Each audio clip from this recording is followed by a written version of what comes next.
Hello, MA final year students. We'll do Emerson's Oversoul today, beta. As I have told you that Emerson was too deeply involved with the Indian philosophy, and that is what makes him so special to the Indian students, right? This is a very important essay. It's like the ninth essay in his book of essays, and he's dealing with the oversoul. Now, what do you think is the oversoul? अगर मैं बहुत simply इसे आपको put करूं तो it could be परमात्मा. Soul is atma, over soul could be paramatma. Now he actually has discussed it. He opens this with an epigraph by, some lines by Henry Moore, who had written his Psychozoia is the Life of Soul, and he begins his essay by two poetic epigraphs. Now, Moore believed that, Henry Moore का ये feeling थी कि when we are born हमारे अंदर एक moral character होता है जो हमारे आगे वाली लाइफ को डिटर्मिन करता है. ओके, तो basically this was not the case with this is a very simple view of actually soul. बहुत सारी चीज़ें होती हैं कि हमारा एनवायरनमेंट होता है, हमारी अपब्रिंगिंग कैसी हुई है, हम कैसे लोगों के बीच में पले बड़े हैं, इन सब चीज़ों से हमारी पर्सनालिटी बिल्ड होती है. तो बेसिकली यही है कि हम लोगों का जो पर्सनल लाइफ है उसके बियॉन्ड बहुत कुछ है जो हम लोगों को बनाता है.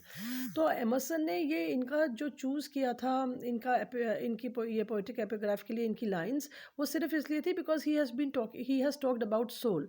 Now Emerson right away tries to focus एक ही चीज़ जो आप लोगों के लिए बहुत बहुत ईजी टू अंडरस्टैंड है, इज़ दैट वो पूरे ऐसे में आपको यही बताने की कोशिश करते हैं एमर्सन कि we are a part of a greater design, we are a part of a greater soul, we are a part of a greater paramatma, we are a part of something which has millions of us in him or her, or in if it is gender neutral, I'm not sure.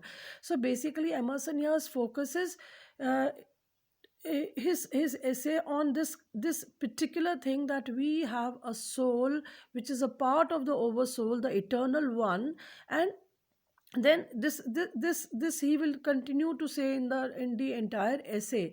And of course it then he talks about how we participate in nature.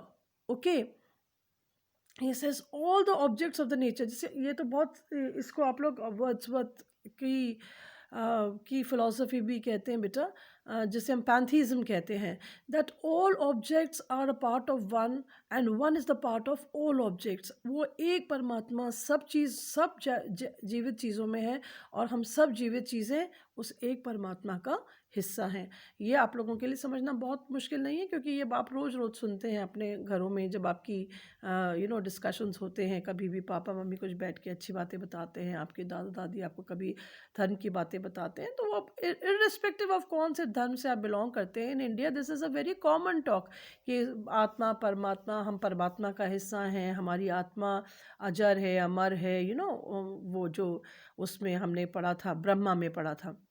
Okay, तो basically उनके अच्छा, एक और चीज़ मैं आपको बताना चाह रही थी कि it is that unity, that Parabrahma is something that makes this thing, this particular essay more closer to your identification of a great soul. So that unity है ना, जो हम सबको बाइंड करती है.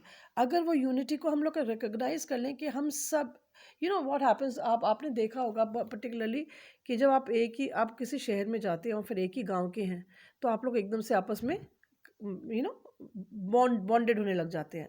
अगर आप एक ही लैंग्वेज बोलते हैं, फिर अगर आप विदेश में जा रहे हैं, लेकिन अगर आपने देखा कि एक आप हाड़ौती बोलते हैं और एक और हाड़ौती बोलने वाला आपको वहाँ मिल गया, आपको तो मज़े आ जाते हैं, आपको लगता है wow there is a bonding.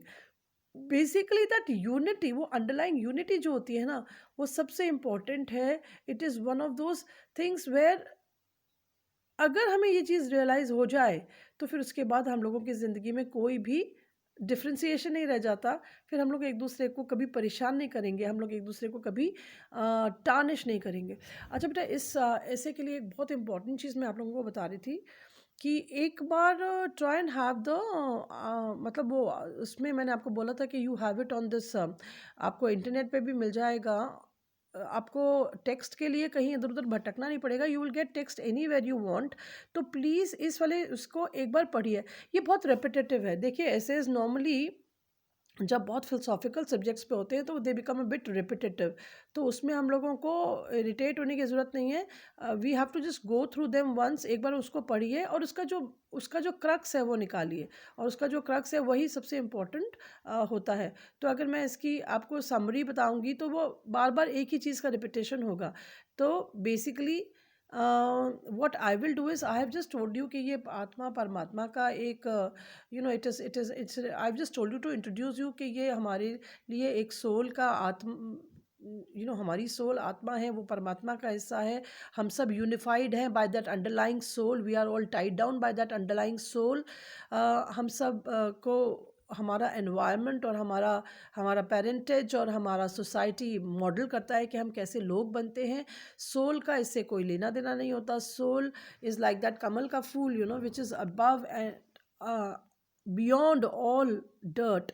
Okay, वो हमें कभी गंदा नहीं करता। सोल नेवर आस्क्स अस, जितनी भी रिडीमिंग कैपेसिटी होती है हमारे अंदर वो हमारे सोल से आती है कि हम कैसे अपने आप को किसी गंदी चीज़ से, किसी गंदे वातावरण से में रह के भी अपने आप को जब बचाते हैं, तो वो हमारा सोल, उसकी पावर होती है। This is just an introduction. Maybe I was thinking I will give you maybe a page wise summary, और maybe it's a long one also, or maybe a paragraph wise. I'll decide and let you know, but this is just the beginning.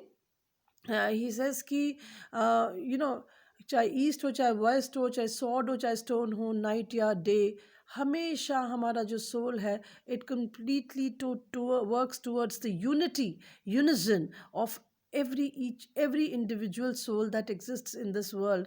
Now for that individual soul, people can go to the extent of thinking कि देखो, हम लोग बहुत बहुत ज़्यादा बात बोलते हैं कि हम लोग मीट नहीं खाते, हो किसी की हम जिंदगी नहीं छीनना चाहते। कई लोग Jains go to the extent of not eating जो ज़मीन में उगता है, क्योंकि हो सकता है कि उसमें कोई खाने में कोई प्राणी मर जाए। मैनी पीपल आर वीगन्स, दे वो बिल्कुल मिल्क या ऐसे चीज़ प्रोडक्ट्स को इस्तेमाल नहीं करते। एंड कई लोग तो पेड़ों में भी जान मानते हैं, जो कि खैर मैं भी मानती हूँ, बट ये नहीं है कि हम लोग खाना बंद कर दें गोभी को, आलू को। But anyways it's all individually, सब आपके ऊपर डिपेंड करता है कि आप चीज़ों को कैसे लेते हैं। My introduction to the oversoul is just this कि आपको केवल, आप इंडियन स्टूडेंट्स हैं, आपको इतना बिल्कुल डिफिकल्ट नहीं लगेगा, और वो पूरी तरह से इसमें एग्जाम्पल्स ले लेके आपको प्रूव करते हैं। And why he has begun with More is only because Henry More उस ज़माने में जब लिखते थे तो यही लिखा कर, उन्होंने काफ़ी फिलोसॉफिकल टेक्स्ट्स हैं उनके, जिसमें उन्होंने यही लिखा है कि हमारा अंदर कुछ एक संस्कार, there is a value system inbuilt होता है जब हम पैदा होते हैं, और वही हमारे फ्यूचर को डिसाइड करता है। सो आई विल कंटिन्यू बेटा, ये थोड़ा सा इंट्रोडक्शन दिया है, it's a bit heavy, but I will continue. Okay, thank you.